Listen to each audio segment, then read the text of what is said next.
ready to lock in your bets and cash in on the games this weekend? Get weekly football winners from Alex White, Chris Andrews, and Vinny Magliulo. I did take the dog 3.5. I'm going to stay with the Colts here. That's definitely going to be one of my plays. If the Bears have turned the corner, they have to take care of business in this game. Yes. Tune in for behind-the-book perspectives you won't find anywhere else. Well, if you're looking to bet the under, you're going to get a better number. The wise guys are certainly not going to play the favorites. I know if it hits 7, don't blink. Maybe that's what bettors are waiting for. Every NFL matchup, every college game that matters, the spreads, the stats, and the smart money plays. Is there a way to bet against both teams? Get your winning edge with Football Frenzy, streaming on YouTube every Friday at noon Pacific.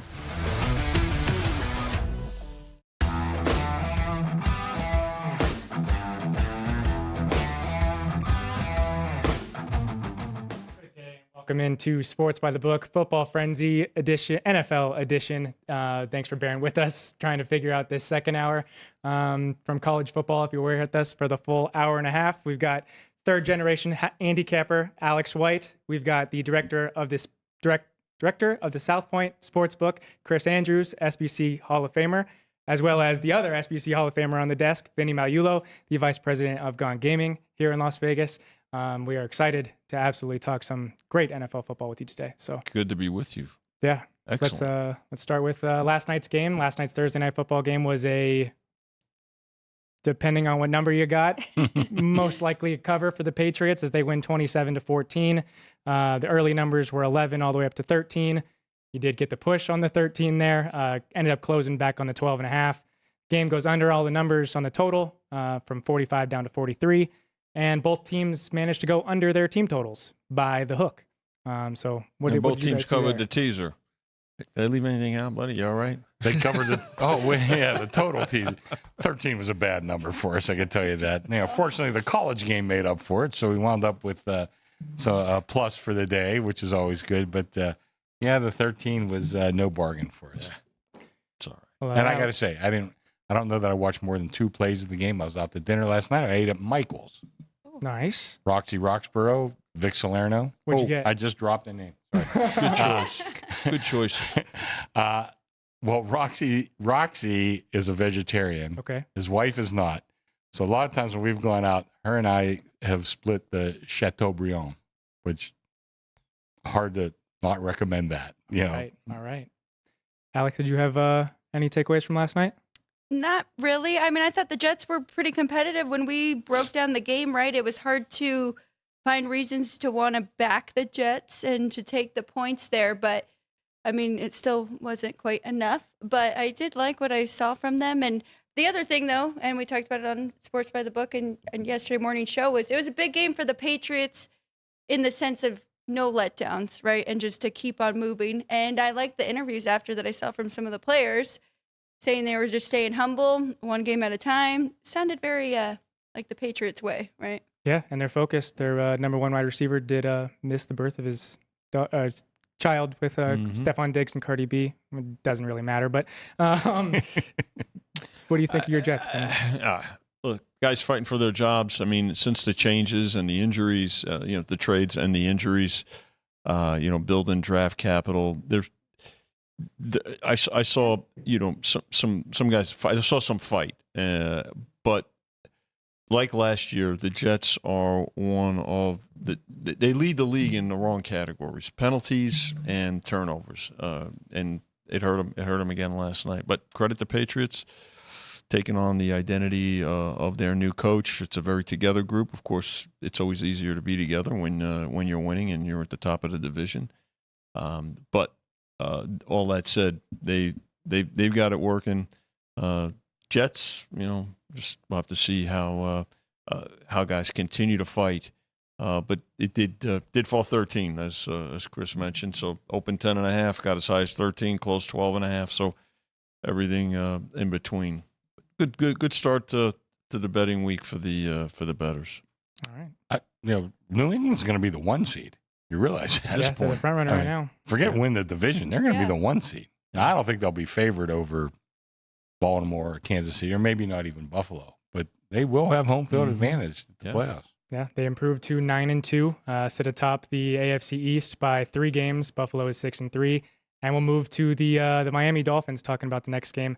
First game over in Spain. Dolphins are 3-7 going against the Commanders, who are also 3-7, kind of a lost year for both teams. Injuries and drama might play a part in that. But we got a good old-fashioned toggler here. Opened Fins -2, now sits at 2.5, and total was 47.5. What do you got here, Vinny?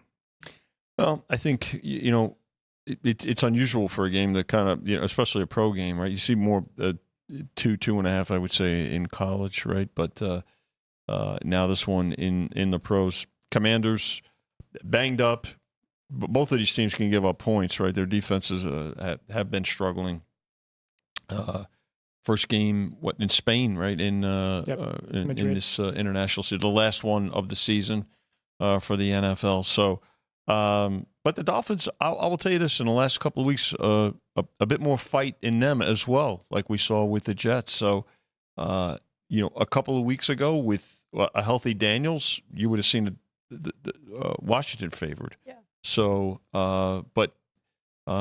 maybe the Dolphins have internally gotten some things squared away. Remains to be seen.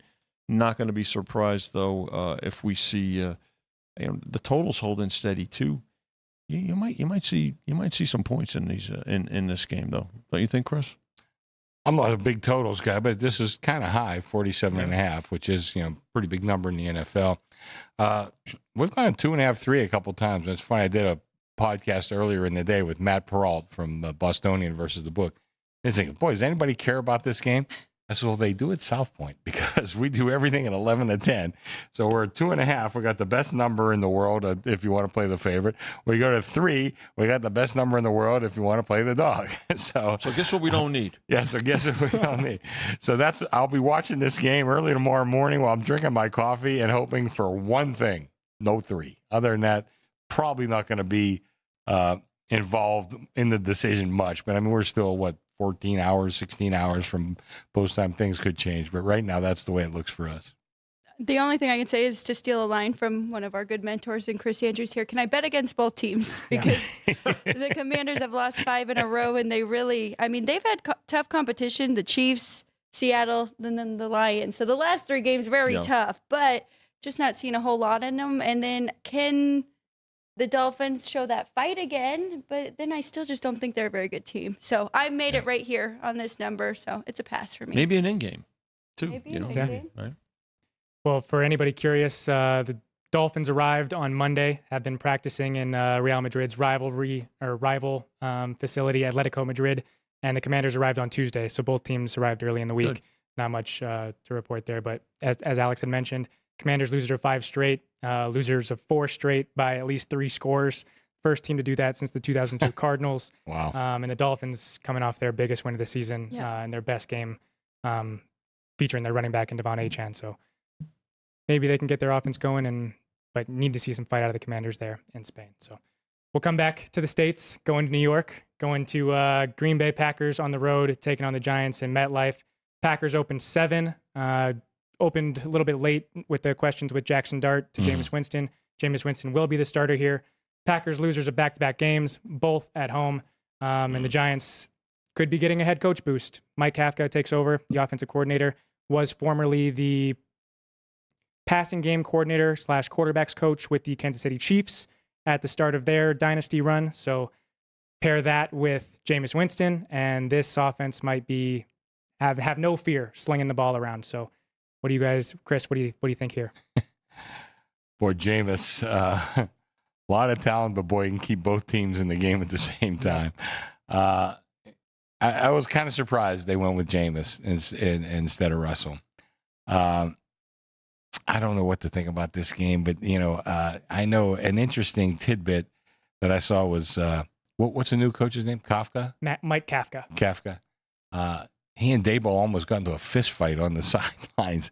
And that was one of the things that led to them firing Daboll. I mean, he's shown some of that personal volatility on more than one occasion. And I think the Mara family just thought, enough's enough. And you blow games like that. How many times were they 90% and above to win? They were they were led by double digits 4 times on the road this year. They In the lost all fourth- 4 of those. in Yeah. the fourth quarter. Yeah, In the fourth quarter. Yeah. 90-some% on. I think the lowest one was like 92%. Yeah. And lost them all. So anyway, probably a good move, but they may get a little bit of a bump. And I've been saying all year, I think Green Bay's a paper tiger. I think they're just not that good. They showed signs occasionally of being good, but overall, I just don't think this is a really good team. I think they're definitely a notch below some of the other teams that we'll talk about a little later when we get to some great NFC matchups. They're a notch below those.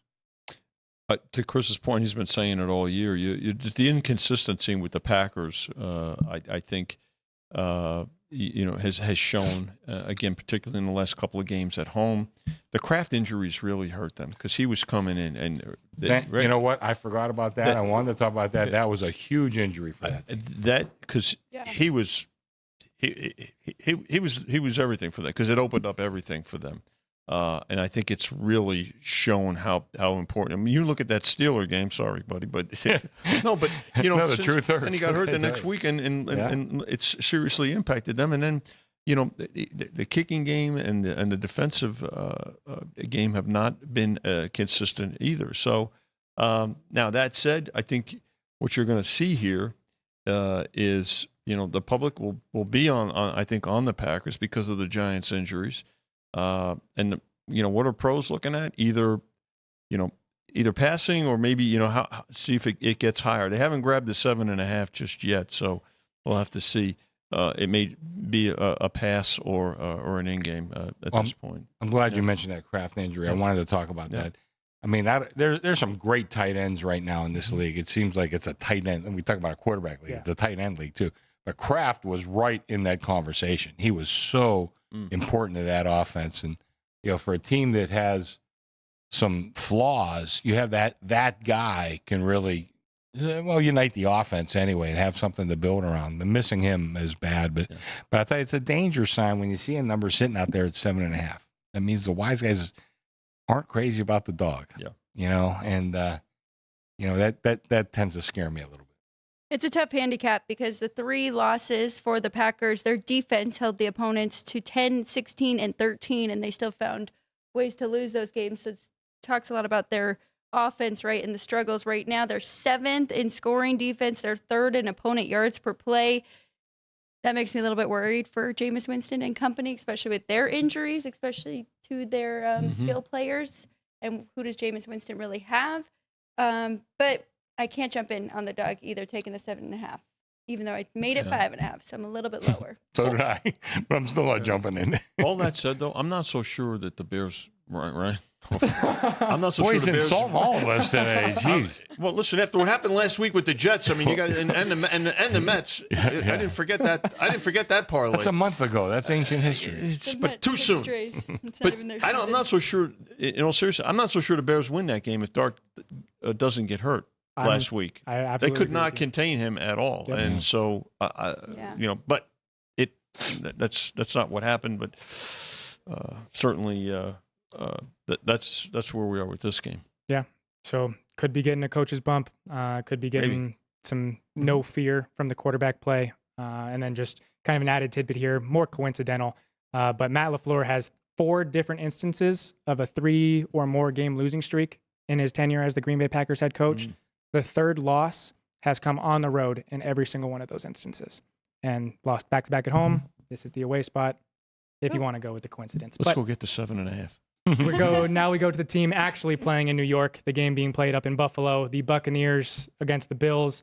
Bills open -5.5, currently at 6, total down to 46.5. That's got to be the biggest mover on the board the entire week. 4 points, Brian. Yeah, both teams coming this one 6-3, both off of a loss, and both quarterbacks having some friendly banter going into this one. So what do you think here, Alex?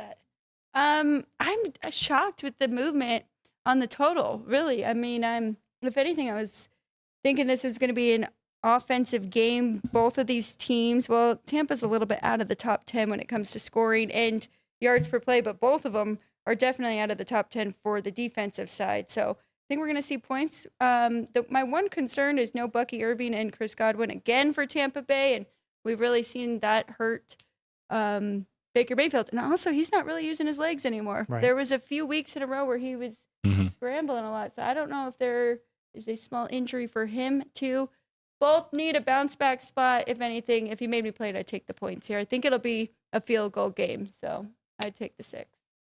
I made the game 5, so making 6 is, by the way, I think 6 is a very overrated number in the NFL. That's, back before the 2-point conversion and stuff, I thought it was much more important. I mean, it's still, every number is important. I think 6 gets a little overrated. I don't know. Buffalo right now, a lot of defensive injuries. Allen does not look like he did last year. Certainly, that's no news flash. Everybody knows that. I don't know what's going on with Buffalo. I really don't. I mean, they should be a lot better, but they're not. I think I would take the 6 here, if anything. I think the move to the total is, I think there's a forecast of some wind. And wind oftentimes, more times than not, affects the total than more so than precipitation. So I think that's what's in the forecast, and I think that's the move that's responsible for this total coming down. Thank you, Vinny. You've been telling us you got to check the weather. It's that time of year. Always, yeah, absolutely. Check what's happening, and that's as critical many times in conjunction with injuries. Yeah. So we've got this one in the 10 o'clock window, but both of these teams will be in prime time next week. The Bills have a short week, play on Thursday on the road in Houston, and then the Bucs will get Sunday Night Football against the Rams in LA. So 2 playoff matchups on the forefront for both of these teams. Now going to an AFC North battle. What was the nickname we found out earlier this week? The Frostbite division? Yes. Frostbitten division. The Bengals attempting to beat the Steelers for the 3rd time in the calendar year of 2025. It would be the first time in rivalry history. Bengals coming off their bye. Steelers coming off an embarrassing loss on Sunday Night Football in LA. Chris, I'll give it to you first since the Steelers. Oh, gee, thanks. Take this one, Chris, would you? God, I hope none of my friends from Pittsburgh are listening. I kind of like Cincinnati in this game. Okay. I heard from our friend Jeff Fogel when I did like the defensive rankings. How could you not have Cincinnati the lowest defense? Well, I have a couple different factors I'm using. Touchdowns surrendered is one of them. Okay. Another one I'm using is defensive QBR. Now, if you go to their first 3 games, the Cincinnati, their defensive QBR was terrific. They played 3 awful quarterbacks. I can't remember exactly who they even were. But that's kind of padded their stats, positively in the defensive rankings. But, I really think defensive QBR has some staying power. Like if you consistently play well against the quarterback, it is a quarter. We talk about tight ends, blah, blah, blah. It's a quarterback league. We know that. They're playing better against quarterbacks overall than the touchdown surrendered would indicate. Boy, I tell you, Rodgers, I mean, I think he's actually looked okay when he gets protection. Doesn't always get protection. Mm-mm. That's a big thing. And, we talked about that from the beginning of the year. Can they protect this guy, this 40-year-old quarterback? I mean, listen, pick them, I would play the Steelers, but I made the number 4. I just think that number's, too high. The 5.5 that's out there right now. Is there 6s in the market? I don't think there is. No, mostly 5.5. I saw it yet. But again, like I said, 6 I think is a little bit of an overrated number. But 5.5 I think might be worth a take for Cincinnati. I think they could hang in there with a Steeler team that just really is not that good. Check Hendrickson's status because he's missed the last couple. Speaking of defensive and protecting Rodgers, he's missed the last couple of games. He's their number 1. He's their best defensive player for the Bengals. Kind of a dead number we refer to as a dead number, right? In the NFL, you have 5, 5.5. It's not 6. It's not 4. So. Not too many games fall, 5 in the NFL. Watch this game fall 5, right? But all that said, I suspect that the public will be more so on the Steelers and pros looking to see how the number moves. particularly if it moves up. I think there's more of a likelihood professionals would be interested in the Bengals at the right number with more points rather than the Steelers, but the public will be on the Steelers. Bit of a high total here too. Yeah, 49. Yeah. Lean to the dog for me, but really nothing concrete. My numbers come right to this. And I'm kind of trying to follow Chris's lead in like following top 10 and wanting to back teams that are really good at something, have an identity. And neither of these teams really fall into either side, right? Offensively or defensively. It is interesting, Joe Burrow practicing, trying to rush to come back here. So might see an extra little boost from Flacco there. Yeah. So with Trey Hendrickson, he did not participate in practice at all this week. So kind of looking like Probably out again. Yeah, most likely will be out for this one. I liked the Bengals a lot going into this one, and then I decided to look into Zach Taylor with a rest advantage as the Bengals head coach. Zach Taylor is 5-11-1 straight up with a rest advantage. He is 7-10 against the spread. Both are top 3 worst in the National Football League since he took over as the Bengals head coach. And yet, if you flip it, doesn't work for this game. But with a rest disadvantage, they're the best team in the league, 17-5-1.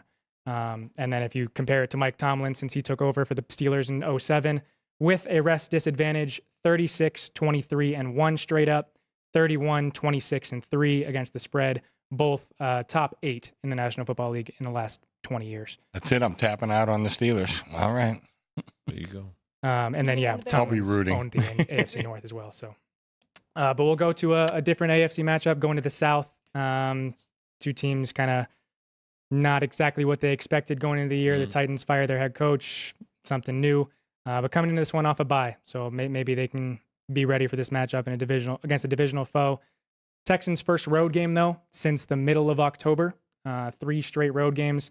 There was actually a stat out there. Road favorites of 3 or more after 3 consecutive home games are 29-21 straight up, so still above 500, but 15-35 against the spread. So just a 30% cover margin there for teams having a long-standing home trip and then finally going on the road. So what do you think here, Chris? Well, my numbers come a lot higher with C.J. Stroud. Okay. You know, everybody knows I've loved C.J. Stroud from, I thought he should easily have been the number 1 draft choice when he came out. Well, they're not protecting him, but he's out. So so he's out. I mean, how much do you take off for him? I think Davis Mills has played okay. But you still got to take close to a touchdown off, for CJ. I mean, if you take off a touchdown, I still would, my number would be kind of like right there. I love Houston's defense. I don't think Tennessee can do anything against his defense. I know the numbers you quoted against the spread and all that other stuff, but boy, I tell you, this Tennessee is just abysmally bad. And, I would have a lot of trouble backing Tennessee in this game. Like I said, if Stroud was playing, this would be a double-digit favorite. Without it, they're probably not far off from where we are right now. This would be a pass. Lowest total on the board. It's 37. Yeah. I mean, you look at this, and even look at the team. We have it up. Good job by Sean with the graphic. You look at the team totals: 21.5 and 15.5 for the game. It speaks to how they've struggled on offense this year, right? And those struggles, I don't know, do they continue here, or is this a game that just turns into a neighborhood turkey bowl, and you see some crazy things, maybe turnovers, special teams, not sure, but numbers held pretty steady at 6. So I think there might have been some earlier like Sunday night numbers and that were higher. Not a surprise that if there was anything more than 6, particularly, I think there's some 7s out there that got taken right away, and that's a play simply on the number. Mm-hmm. Sharps like the dog early. I do like the under, even though it is so low. I kind of like that under 21.5 for Houston. What we saw in the fourth quarter from Davis Mills and company, I don't think they can replicate that, even though Tennessee's defense is nothing great. But last week was 39 Houston and Jags, and that worried me. And for good reason. This one doesn't so much worry me, even though it's super low at 37. Yeah, I kind of agree with you there. And that was kind of going to be the point that I made too. We saw the total pretty much in the same exact spot, and we saw the Texans go over the total by themselves last week. Granted, they got the pick six to kind of get there with the last play of the game. But yeah, the question marks on the Tennessee offense, where are they going to get the playmaking ability from? And then the Texans' health, obviously. So Where were you when that pick six happened at the end, Ryan? I was at home watching the game. You were at home. You could probably hear the roar from your Yeah, house. actually, from here. I could. That's why. Yeah. Yeah, thank you. Yeah, because the 1.5, ended up getting the Texans to cover there too. So, but we'll Actually, that move- was good for us. Got us off the number. Got us off the Hence the number. roar. Okay. All right. We'll go to the NFC. Go into an NFC North battle, a rematch from Week 1. My Bears gave them the win, gave the Vikings the win in Week 1, but it's besides the point. Vikings off a loss to the Ravens, and these next 3 games are probably the most important 3 if they're going to make a run into the playoffs. They got the Bears this week, then they're in Green Bay, and then they're in Seattle. So very, very tough matchups, very, very important games for the Vikings. Open 2.5, 46.5. Staying at 2.5. I think we went up to 3. Total's gone up 2 points. What do you need here, Vinny?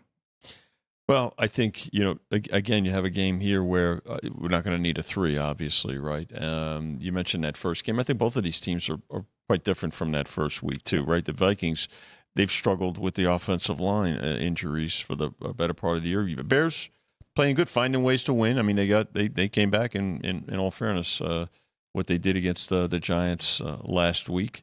So, but an important game within the division. We know that the Packers, okay, they're favored but they're on the road, and then of course you've got the Lions on the road against Philadelphia. So, winner of this game picks up can pick up some ground. And again, this is a game, particularly with the number and the 2 teams.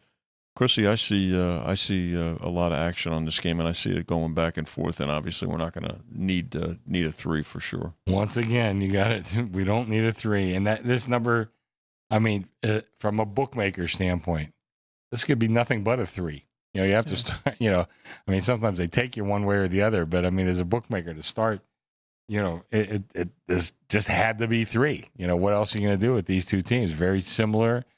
Chicago's playing a little bit better lately, but Minnesota just got their quarterback back. What does that mean? But Ryan, I know you're a Bears fan. You haven't hidden that. I think there's a lot to like about this Bears team, the direction they're going. But I think this number had to be 3. They're taking it, laying back to 2.5, and I don't know what I'm going to need in the game, but I do know what I don't need, and that's a 3. 3's up and down the board. I know a lot of them. Yeah. If I can't grab a 3, I would be happy to take a 2.5 and tease that up and throw it with somebody else. Still a lot of love for Minnesota right now, and I think it's I don't know. I think it's a little excessive. They've won 4 games so far. I mean, the Bears have won 6 of their last 7 games, so maybe a little lucky. And a lot of people I respect love the Vikings this week for that luck to kind of wear out and regression to the mean here. But besides the skill players on Minnesota, I kind of like the Bears right now, what I've seen from them. And I mean, unless you're making a case that, the Vikings, they can do anything with JJ and company, and they have the best wide receivers. But I would Let me take ask you points this. in this one. Do you think Minnesota got a little exposed last week? Yeah, I think you can make that case. I do too. Against the better Fair. teams, Well, and I they don't were think clearly JJ outclassed. Clearly. I don't think JJ McCarthy's ready yet, right? He still hasn't played very many snaps in the NFL, and Yeah. it's a tough ask. Well, you mentioned J.J. McCarthy, and Chris, we'll go to your efficiencies here, but this looks like it's going to be strength on strength. The Chicago Bears offense is a top 3 offense for you in the National Football League, or top 5. And then on the flip side, the Vikings, I believe, are also top 10, but they're flip side. The Bears have the second worst defense, I believe, and the Vikings have a top 8 defense, are tied for 8th. Wow. So, Yeah. kind of, what are you thinking there with your efficiencies? What do I have Minnesota's offense? Where are they? Tied for 28th. Yeah. So I mean, you're looking at 2 similar teams, or diametrically, symmetrically. Yes. I don't know. I mean, like I said, the 3 had to be the number in this game. But I got to tell you, over the years, and football is constantly changing. They give defense a little bit more than offense. Okay. Of course, 51% to 49, something like. I don't know. It's not a huge difference, but it can be. What about the second time they play each other? Does That means something too. But I mean, they played first game of the season. Is that correct? Yeah. Yeah. So I mean, that's a long time ago. Yeah. It was also in Chicago. So, Chris, first, what would the Vikings' home field be in this kind of matchup? And then also to you, this is a revenge spot, Yeah. losing the home and home, It or is. getting the home and home back. I give Minnesota 1.5. Okay. For home field. So not much, just a little bit. Two coaches very familiar with each other too, right? Yeah. So Yeah. comes into play. You're right. Yeah, I'd still do the 2.5 for pro too. Okay. Well, now we'll go to the NFC South. The Falcons did not take their bye week after being Interesting. overseas. Mhm. They're taking on the Panthers, who another situation of a revenge spot.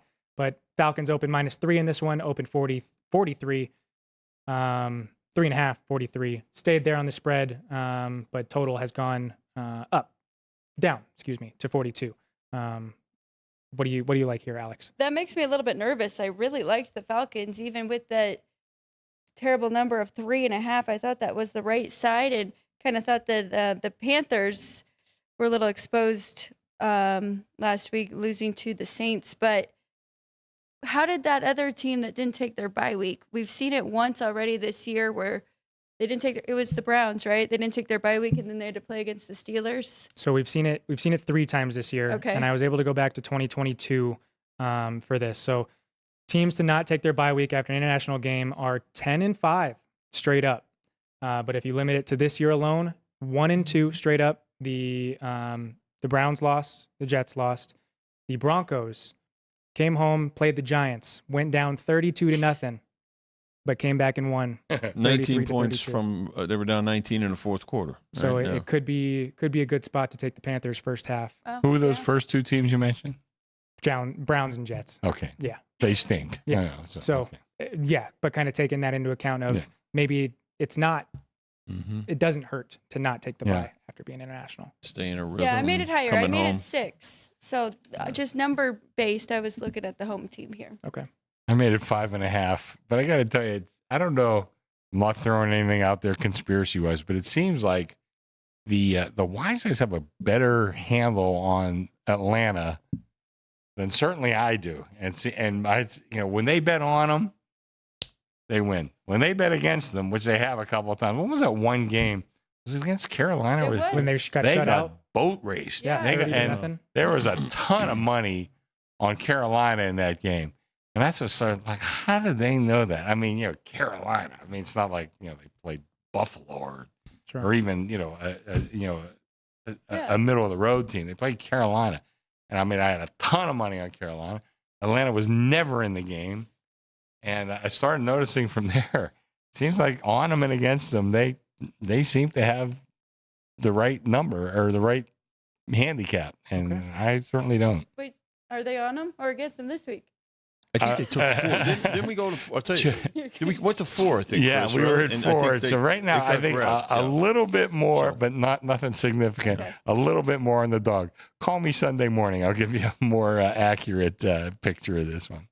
Public will be on the Falcons in this one, Probably, with the payback aspect. But as Chris and I were mentioning, the fact that it went to 4 and it didn't last long, Right. so that tells you who was that wasn't the public that grabbed the 4. So Yeah, the Falcons at this point are fighting for pride. They're 3 games or 4 games below 500, Mhm. and the Panthers are above them in the division standings.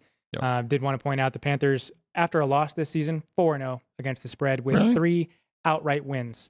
They shut out the Falcons 30-0. They went and beat the Dolphins, and then they beat the Packers on the road. Yeah, So- Panthers have been a little better than what our image is of them. Yeah. they were completely outplayed though last week after that first drive. Yes. I mean, completely. And Yeah. credit the Saints, but the Saints, they dominated. If you look at the statistics in that game after the first drive, the first quarter in particular, it was all Saints. We'll go down to Duval County. The Chargers taking on the Jaguars here. Chargers opened a 2.5-point favorite, total 44. Chargers off of a humongous win in Sunday Night Football. Really big confidence builder. Keenan Allen breaks the Chargers touchdowns record. But the Jags collapse in a division game that they absolutely needed last week.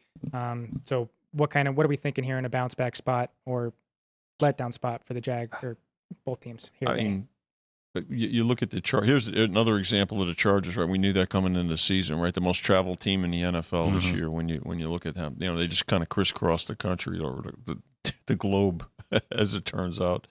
I tell you, the thing that's most impressive, I think, with the Chargers is we know that their offensive line has had significant injuries, but I think their defense. Look at their defense last week, and I want to pull up. You look at Chrissy's They're the number one defense rankings. I mean, they're the top defensive team. That's saying something, and I think that's what's really carried them, Chris, during this season. And their offense isn't awful either. I mean, you look at Chris's ranking. They get it done. Yeah.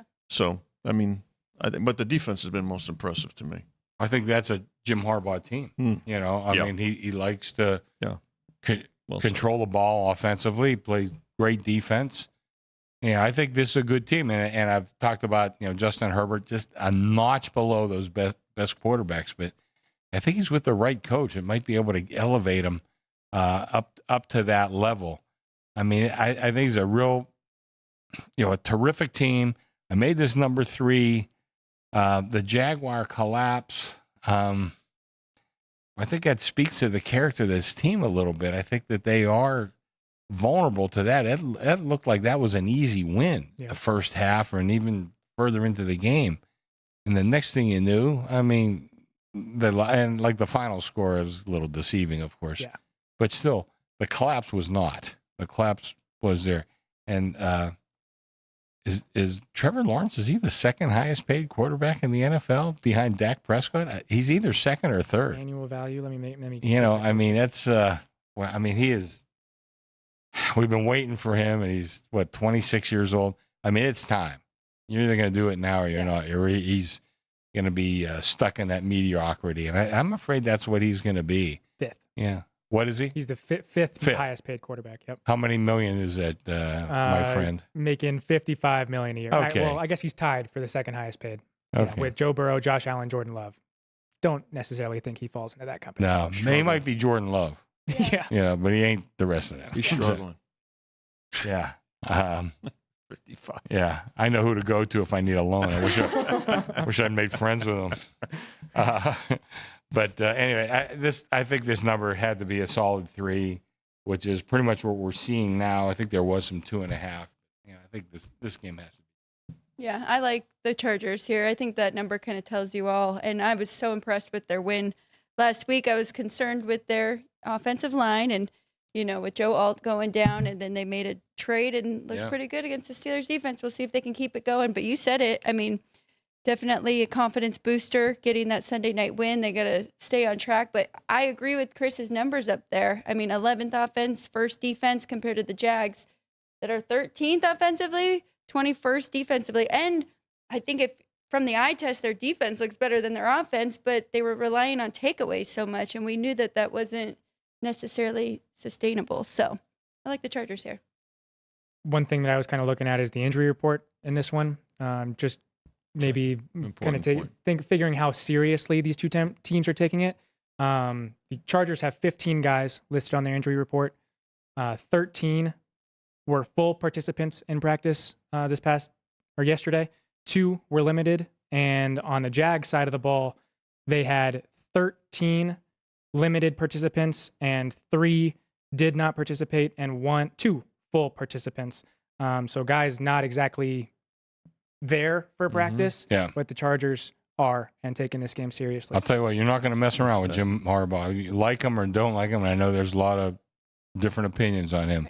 This guy knows how to win football games, and if you're going to play for Harbaugh, you better be ready to play. If you're breathing, you're playing. It's worked for him. So good stat, Ryan. All right. We'll go to our state neighbor down in L.A., The Rams taking on the Seahawks. Huge matchup for the NFC West. The Rams opened 2.5, total 48.5. Stayed there at the total, but we're now to 3.5 on the Rams. What do you like here, Alex? Well, I made it 2, so it's not a big enough difference for me to jump in, but I think I'm going to take the hook there. I just think that is such an important number here in this matchup. I think it's going to come down to the end, and I think it could be a field goal game. I'm just so impressed, and we've talked about it often, but both these teams, and so I don't have numbers like yours, but we'll take a look at yours. I'm just looking at points per game, yards per play, and then on the opposite, right, scoring defense and opponent yards per play, and these two teams are the only two that are top 10 in both right now. So great offenses, great defenses. They've just been so impressive. I'm just looking forward to this game. Using Chris's 6, the Seahawks are 6 offensively, or 6 offense efficiency, tied for 4th. The Rams 5th offense and tied for 12th on the defensive side. So I believe those two. I think that's, I think it's good. I think it's going to be a great game between these two. You all right, buddy? Chris Got a cramp in my leg. Get the trainer. Get the trainer. The show's going along. Listen. We're in the 4th quarter. Well, I know. You got to dig in. I'm like one of those Jacksonville guys that didn't show up for. Harbaugh just called. He said, "You're breathing. You get in the game." When you, I'll be okay. You know, great game.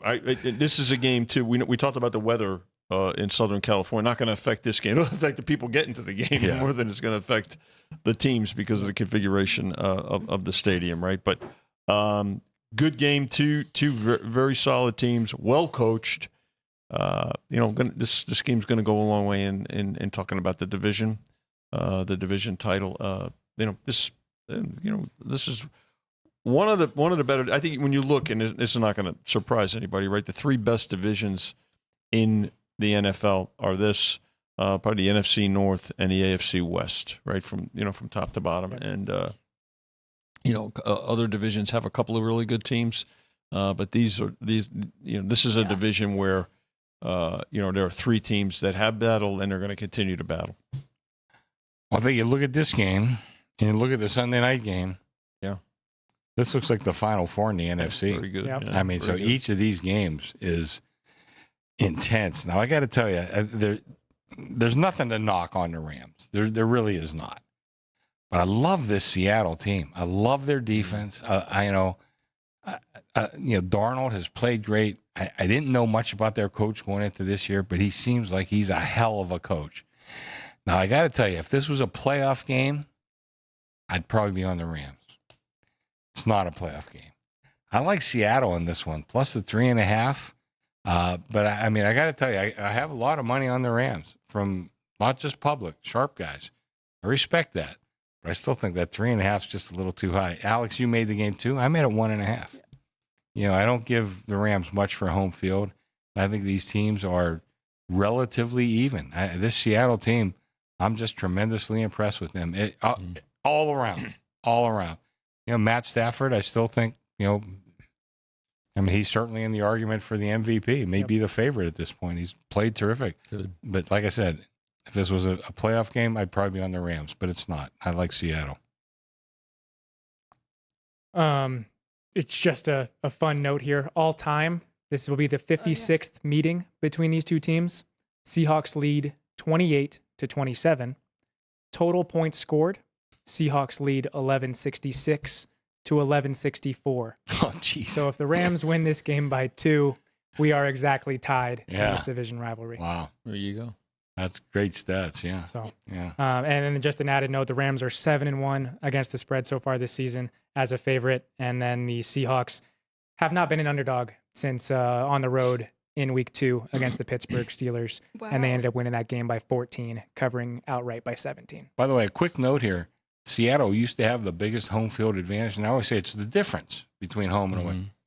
Right now, I have their home field advantage a half, which means they're a damn good team on the road. They play great on the road. It doesn't matter where they're playing. Maybe a little bit of a bump when they get it home, but not much. This team can play anywhere. It's been talked about, and Mike McDonald has talked about it, how they're trying to get back to their winning ways at home, because since he's been the head coach, they just have been very dominant on the road. So, but now this year it seems to kind of even out. They've been good on both Yeah, they're good both. Yeah. Yeah. All right, sticking in the NFC West, going to the two teams at the bottom of the division currently. The Niners will be getting Brock Purdy back. No Mac Jones, Brock Purdy coming back. But the Cardinals have a lot of injury questions. Marvin Harrison Jr. has already been ruled out. They have 5 defensive starters, all questionable. So with the health of the Niners and the lack of it for the Cardinals, we opened 2.5 just to 3, so maybe not that big of a bump for Brock Purdy. But total 47.5 to now 48. What are we going to need here, Vinny? Well, we really didn't have a big disparity between the quarterbacks, right? When you look at Mac Jones and what he's done for the Niners, Purdy been in and out of the lineup, so it's not this precipitous drop off. Now, does he give him a boost? Yeah, and you hope that he's 100% because he did try to come back earlier, and the toe brought him right back out again. So I think you want to pay attention to. I think the Niners are getting a little bit healthier defensively, which they certainly need. And as you mentioned, the Cardinals with a lot of injuries. Although we talked about Kraft for the Packers. Or this McBride is as good a tight end as there is in the league, and certainly overshadowed. Fantasy players don't know a lot about him, but he's been overshadowed because of the team not having a lot of success. Niners here. I think the Niners are gonna get the support by the betting public and pros. Maybe an in game or just kind of take a wait and see approach. Or if it goes north of the 3, then I think even with the injuries, you may see some people jump in, Chris. I think we're going to get north of the 3 myself. Yeah. I made this game 1.5 before Purdy coming back and before I looked at all the injuries on Arizona. I mean, to me, this had to be a solid 3. Well, it's beyond a solid 3 now. We're probably the last 3 flat in the market. I think we are. I see 3 with juice on the favorite. I understand it. And, we, of course, do everything at 11 to 10 here at the South Point. So we will be at 3.5 at some point. So I would tell any listeners, if you want to go play Niners -3, do it now. Be swift. And don't dilly-dally. But I think that's where we're headed on this game. I don't know. I mean, I'm probably going to need the Cardinals, I guess. And, I'm glad that Jacoby Brissett is going to be the starter. I never liked Kyler Murray. Knocked him from day one.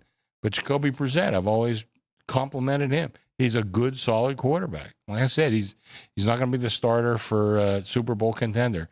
But he's as good as most of those middle-of-the-road quarterbacks. I really like the guy's game. I like him a lot. I understand the desperation for the Cardinals 2, 3, and 6 right now on the season. So they're looking at all 3 of the teams above them. But I just think where these organizations are, this is really meaningful for the Niners with the other 2 playing against each other. Everybody talking about the Seahawks and the Rams, right? So I like the Niners in this spot, getting Purdy back. I think they'll get a boost, and I think desperation will set in for Shanahan and company, and they'll get it done here. So it would be a play on the favorite or pass. Well, Chris, you said you need the Cardinals, and we did happen to put together a reverse teaser 2001 card together as a crew this week, and we did have the Niners minus the 9.5. So if you're rooting against us, definitely going to need the Cardinals there. Well, how about party at your house if you win this house? Let's hope so. All right, going back to the AFC North, another divisional matchup there. The Ravens on the road in Cleveland taking on the Browns. Open Ravens minus 8.5, down to the 7.5 now, but total 41.5, down to 39. Browns are 3-0 3-0 against the spread at home so far this year. Alex, do you think they're going to get it done here against the Ravens that look much, much improved? I made it 7, so half a point difference there. I never know what to do with these 2, right? Because the Ravens just don't look like the Ravens when they play up against Cleveland. And I do think their defense is really good, so that kind of worries me. I thought we could get over 39 too, as a lean to the over. But now the Ravens are getting healthier on the defensive side, so it's a stay away for me. I hate to say I like the Ravens. I really, recency bias has affected me. But 100 right now is my top teams, and I got 3 teams at 100. Okay. I got the Ravens at 99.5. I mean, I have to look at what they've become lately. Yeah. And, since Lamar's come back, the bigger thing for me is the defensive injuries that have healed. They were missing, 7 players at one time on their defense? Sounds right. And I think they're all back, or at least most of them back. I mean, this team looks like a completely different team. And, boy, I tell you what, I still have them half a point worse than Kansas City, but that's all, just a half a point. This team's really good. I like them in this spot. I'm not going to have it as one of my official plays, but again, they took the number. They didn't take it to 7. They didn't take the 7. They didn't take 7.5. They took higher numbers than that. 7.5 to me is always an indicator. If the wise guys like the dog, this game would be 7. They don't like it that much. That's why we're still at 7.5. I kind of like the favorite here in this spot. I think right now they're just playing terrific ball. And I know there's some funny history with these two teams. But again, remember, the Ravens are nothing but the purple Browns. Yeah. That's all they are. So, and I don't like that. By the way, real quick, Terrell Suggs was on the NFL channel this morning. Okay.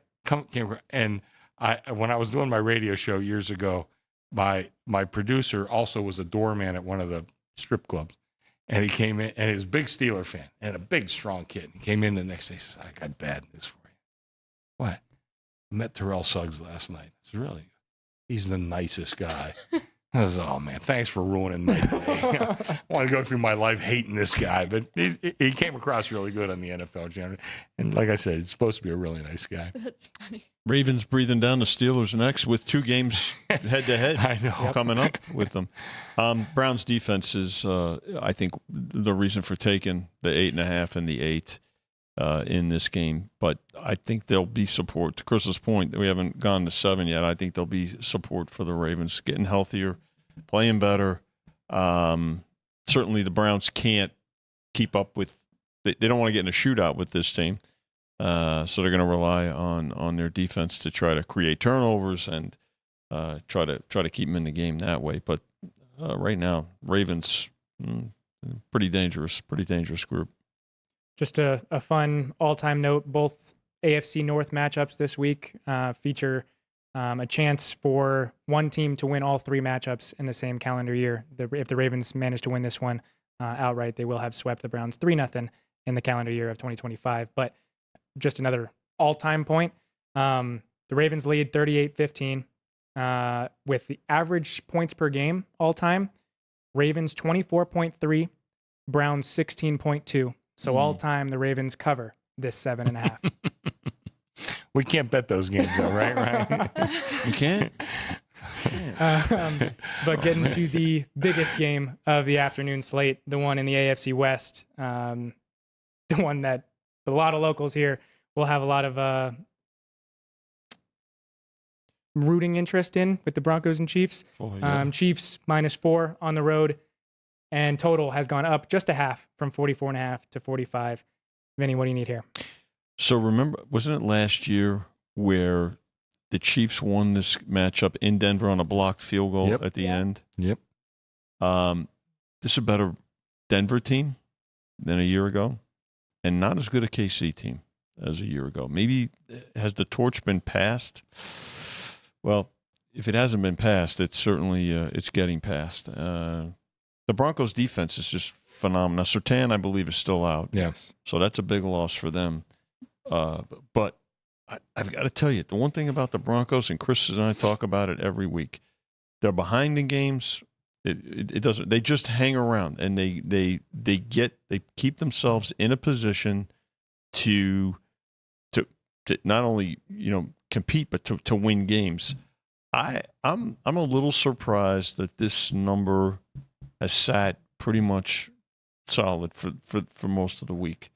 I have to tell you, I think there's going to be support for the Broncos. There's going to be carryover going to this game from the morning, and I could see where there'll be action on both. And this is a game that everybody's going to get involved with.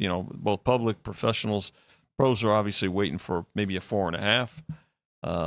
But I'm a little surprised that there hasn't been more support for the Broncos to this point, Chris. I don't know about you, right?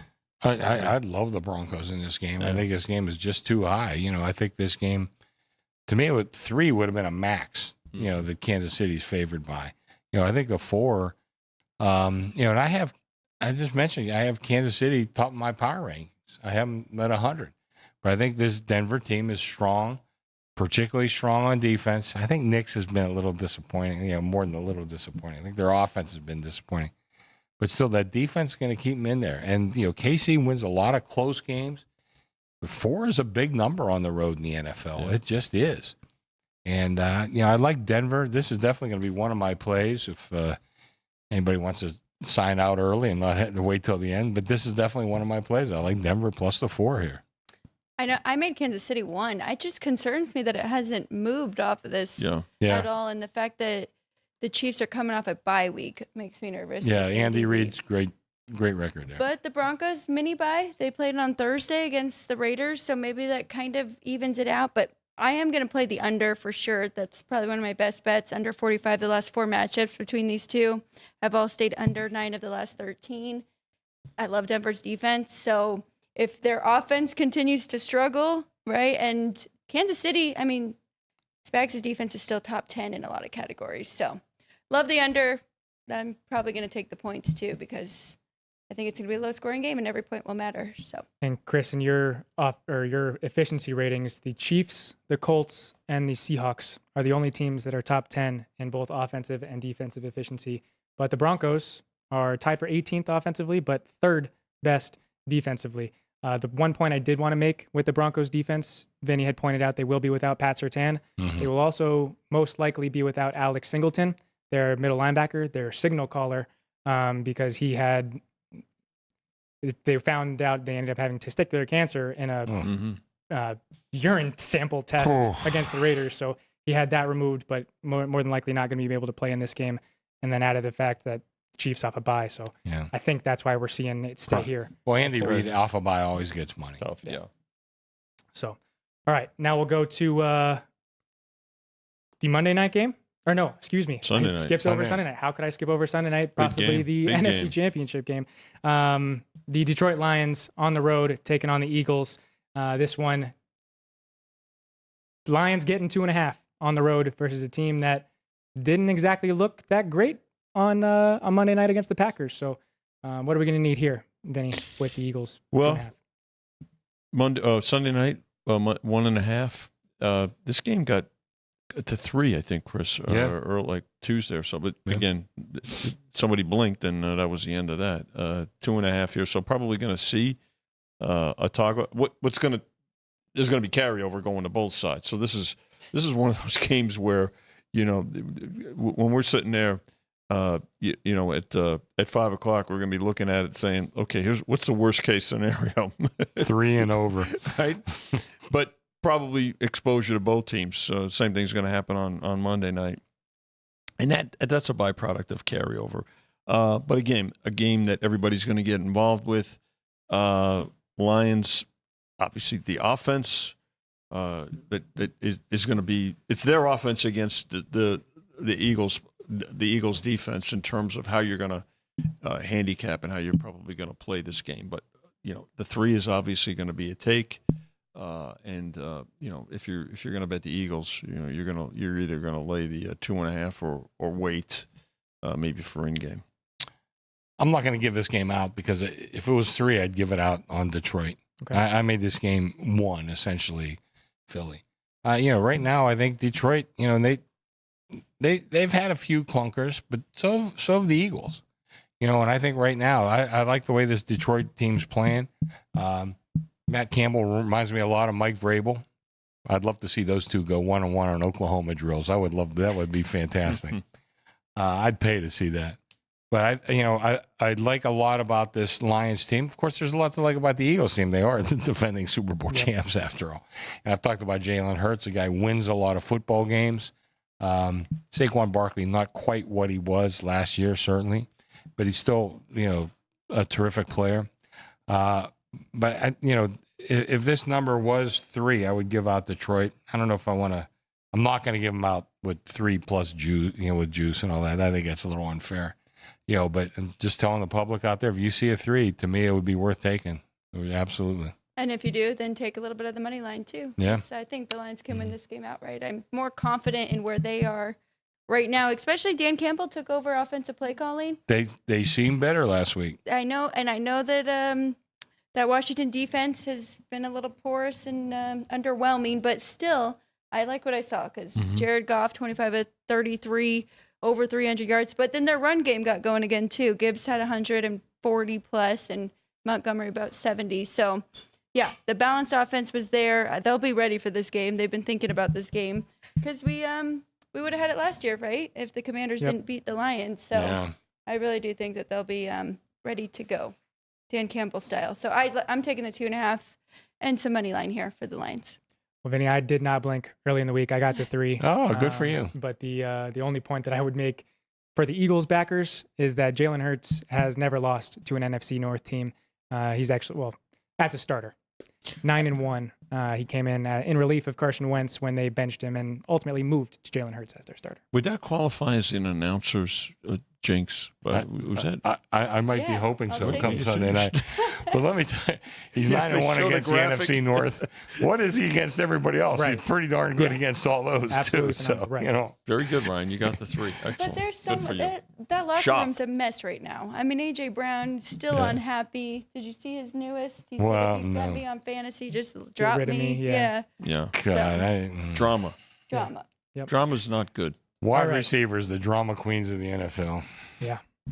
But we will go to the Monday night game, the one just down the road at Allegiant Stadium. Should be a good amount of Cowboys fans rather than Raiders fans in this one. And the Cowboys are a road favorite minus the 3.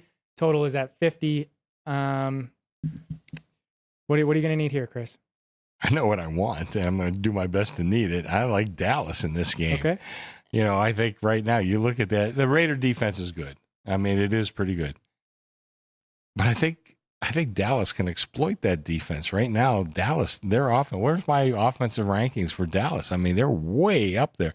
I mean, that's a good offense. 4th. Yeah, that is a really good offense.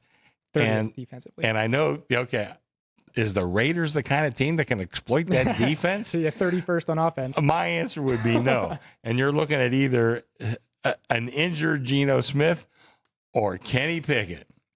And I just don't like that team. I don't like them in this spot. I made the number 4.5. Worth, I can't believe they took it, but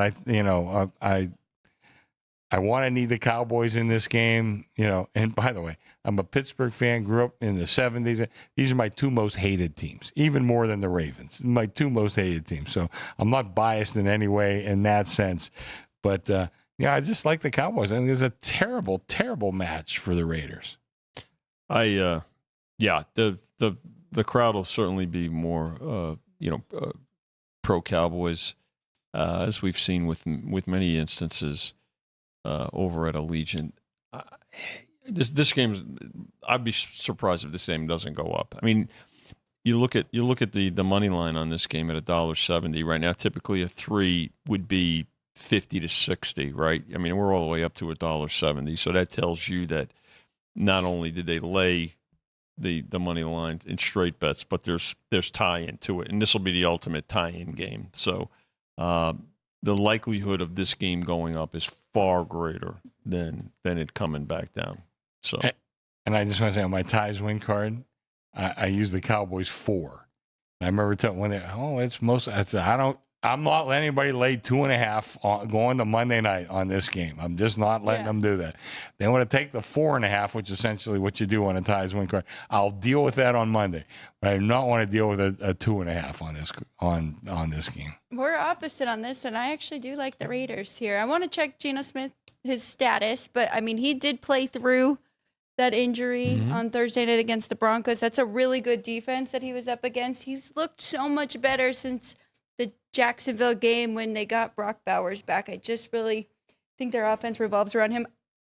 I mean, we saw Russell Wilson look great against this Cowboys defense. We saw Jordan Love look great against this Cowboys defense. I think maybe this could be a spot. And But to your point on the other side, I mean, that Cowboys offense is really good. So we might be getting a lot of points at Allegiant this week. Highest total on the board. I do. That's funny you said that. If you go look at Russell Wilson's first 3 games where he was a starter, his QBR was in single digits in 2 of the games, and it was like 90 or something like that when he played out of 100 when he played Dallas, which really skewed his numbers horribly. But, I can see your point, but I don't think they can take advantage. I think it's a bad – listen, I might be rooting for you come Monday night, but I'm giving out that Dallas on my sheet. You must like Dallas a little bit. If we get to Monday – on this ties win card, we will be hedging because we have the Cowboys minus the 10.5. But the one point that I did want to make with this defense, with the Cowboys defense, that there is a very large human element to this, and you are going to get a very, very, very good effort out of this Cowboys defense because they lost their brother last week.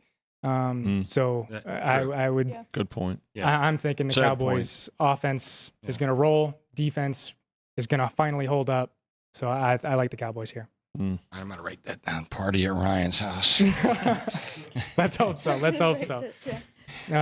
We got the... Tell Tiff I expect those good brownies too. By the way, we'll have them for sure. But if anybody wants to follow, we do have the Commanders laying the 4.5 in Spain. The Bucks laying the 1.5 on the road in Buffalo. We got the Bengals laying the 1.5 in Pittsburgh. We've got the Chargers laying the 9.5 in Jacksonville. The Niners laying the 9.5 against the Cardinals. The Lions minus the 4.5 against the Eagles. And then these Cowboys minus the 10.5 against the Raiders. That's the reverse teaser card. That is the reverse teaser card, Okay. 2,000 to 1. In case people are Anybody wondering, wants where'd you to, get those numbers? 2001. Follow the crew. Oh my God. So Did you hear all those crazy numbers? Yeah, they don't the sound last that 2 bad. weeks, we've had eight winning legs going into Monday. So Doesn't sound that bad. I hate to tell you. yeah, Really? so you can. I got one funny thing though. Like That's guys what would call, they call me, hey, I got this teaser, and here's. I said, don't even tell me the teams because every one of them is going to look good. What's it? How much did he bet and what's it pay? That's all I need to know. Because Yeah. once they run down, you think, oh my God, how can that possibly lose? Well, easy.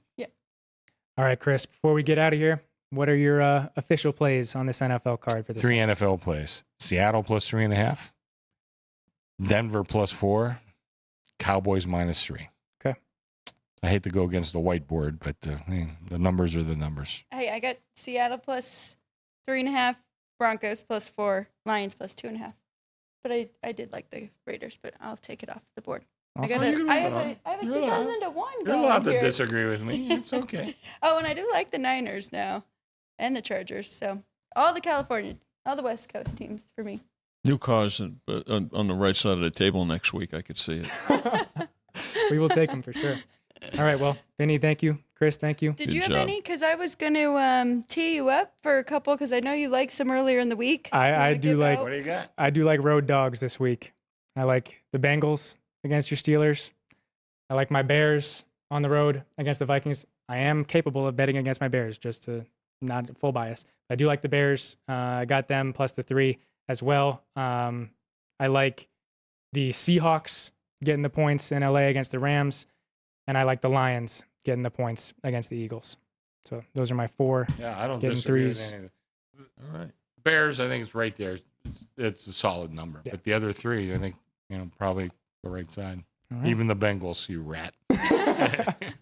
Well, thank you to the viewers out there. Thank you for sticking around and enjoying the NFL edition of Football Frenzy. If you didn't get college football, it's live on our YouTube. If you're watching us back, leave us some comments and let us know what your plays are. We'll give you guys a shout out next week. So for the crew, Sean, Ann, Vince, Jerry, Drew Dog, thank you guys for watching. This has been Sports by the Book, Football Frenzy.